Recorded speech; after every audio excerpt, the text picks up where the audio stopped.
Assalamualaikum warahmatullahi wabarakatuh. Untuk pembelajaran seterusnya, boleh buka kitab akhlak. Muka surat 33, kita lihat hukum belajar ilmu tasawuf.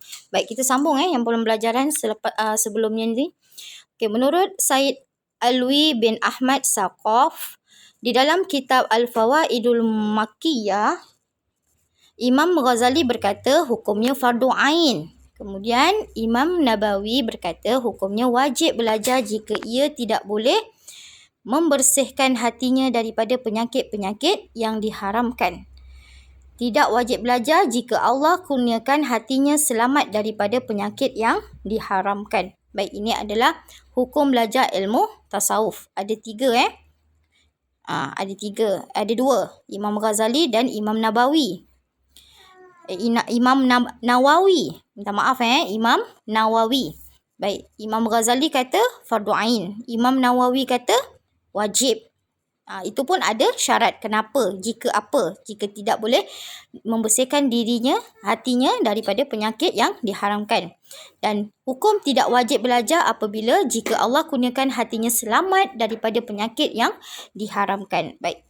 Kemudian skop perbahasan ilmu tasawuf membahaskan mengenai hati dan semua panca indera dari segi kesucian, kebersihan dan amalan. Kemudian kelebihan ilmu tasawuf yang pertama, ilmu yang mulia selepas ilmu tauhid. Ilmu yang boleh memimpin manusia kepada sifat takwa dalam menyampaikan segala kebaikan di dunia dan di akhirat. Allah penuhkan dada orang yang bertakwa dengan nur yang boleh mengenal Allah dengan makrifat yang yakin.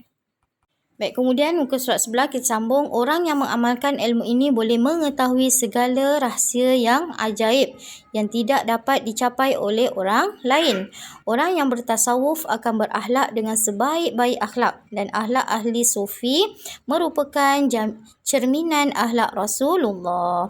Baik, apa tujuan mempelajari ilmu tasawuf? Yang pertama, at-takhalli. Yang kedua, at-tahalli. Dan yang ketiga, at-tajalli. Apa dia at-takhalli? At-takhalli iaitu membersihkan diri dari segala kelakuan dan perangai yang keji. Membersihkan Yang kedua, at-tahalli, iaitu menghiaskan diri dengan sifat-sifat dan amalan yang terpuji. Itu at-tahalli. Dan yang terakhir, at-tajalli, iaitu menzahir amalan-amalan baik dan mulia dalam kehidupan kerana mengharapkan keredaan Allah. Jadi tujuan mempelajari ilmu tasawuf ni ada tiga.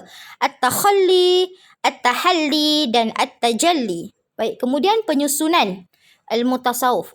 Menurut Al-Arif Abu Qasim Abdul Karim bin Huzanil Qashiri, di dalam risalahnya bernama Ar-Risalah Al-Qashariyah, orang muslimin selepas Rasulullah ialah para sahabat, kemudian tabi'in, kemudian tabi'in.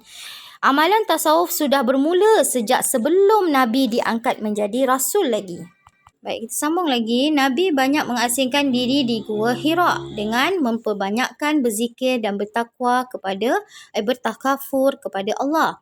Pengasingan diri Nabi inilah yang dijadikan ikutan kepada ahli sufi dalam melakukan khilwah. Kehidupan Nabi yang sangat bersederhana, lagi zuhud daripada kemewahan dunia, hinggakan baginda berdoa, "Ya Allah, hidupkanlah aku dalam kemiskinan dan matikanlah aku dalam keadaan miskin juga." Dia ada maksud dia, maksud yang mendalam miskin maksudnya apa tu?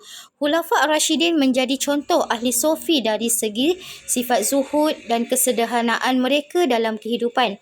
Umpamanya Saidina Umar pernah berpidato dengan memakai pakaian yang bertampal dengan 12 tampalan. Para sufi juga merujuk kepada ahli sufah di kalangan sahabat Nabi yang tinggal di Masjid Nabawi di Madinah, yang hidup serba miskin namun sentiasa teguh akidahnya dan hebat amalan, seperti Abu Hurairah, Abu Zaril Ghifari, Salman Al-Farisi dan lain-lain.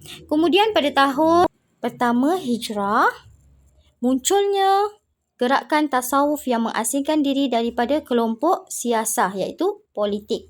dan menggelarkan diri mereka sebagai at-tawwabin, orang yang bertaubat di atas semua kesalahan lalu. Kumpulan itu dipimpin oleh Mukhtar bin Abi Ubaidis Saqafi. Seterusnya, pada kaum ketiga dan keempat merupakan zaman perkembangan dan kelahiran para ulama tasawuf seperti Imam Janid Al-Baghdadi. Baik. Kemudian, pada kurun kelima, orang yang bersih dan tinggi sekali karangannya di dalam ilmu ini ialah Syekh Al-Arif Billah Zinuddin Hujjatul Islam Abu Hamid Muhammad bin Muhammad Al-Ghazali At-Tusi, hingga terkenal dengan nama Imam Al-Ghazali. Panjang nama Imam Al-Ghazali yang sebenar. Dia adalah orang yang bersih dan tinggi sekali karangannya di dalam ilmu tasawuf. Dan kesudahan ilmu tasawuf ada di dalam membawa kepada kebahagiaan dunia dan di akhirat. Ada diceritakan dalam surah Yusuf.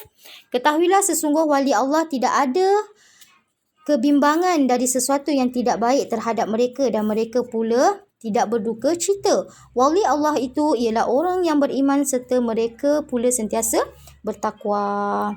Baik, itu sahaja untuk pembelajaran akhlak untuk hari ini. InsyaAllah kita sambung untuk pembelajaran akan datang. Saya sudahi dengan Assalamualaikum warahmatullahi wabarakatuh.